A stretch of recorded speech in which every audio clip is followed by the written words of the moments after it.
بسم الله الرحمن الرحيم. الحمد لله رب العالمين، والصلاة والسلام على أشرف المرسلين سيدنا ومولانا محمد صلى الله عليه وسلم. السلام عليكم ورحمة الله وبركاته. waxaan halkan ka salaamayaa dhammaan Soomaali Maxamed meel walba ay joogaan. waxa halka inooga sii socon doona insha Allah gabayadii diiniga ahaa ee taxanaha. waxa gabayga maanta la yiraahdaa aakhirada culus, wuxuuna ka hadlayaa culayska cishada qiyaame, wuxuuna ku bilaabmayaa insha Allah sidan: cishada ayna cuntadii dunidu aakhirada culus waxna tarayn, labisna jirine si caddaana caam ahaan loo qaawan yahay.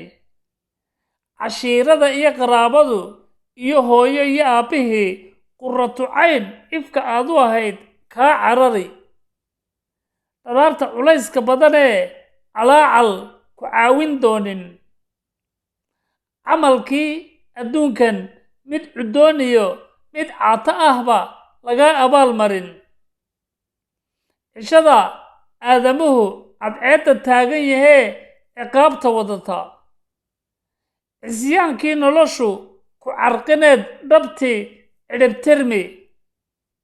nebigii caalamka raxmadda u ahaa shafeecadiisa ciirsan doonaan intii u cuntantaa. cuudka iyo caanahaad lisaysay iyo carruurtii iyo maalkii cascasaa iyo cududaad maashay qaadhi ee ciirsi ku tari doonin. cishadaas u tudh nafta cabkiye kuwaar caloolsami. waad mahadsantiin dhammaantiin. waxaan leeyahay cishada cuntada iyo cabbitaanku waxna kuu tarayn. xawdka rasuulka sala allahu calayh wasalam kuwii dhammaa allow naga yeel insha allah walaalayaal. wasalaamu calaykum waraxmatullaahi wabarakaatu.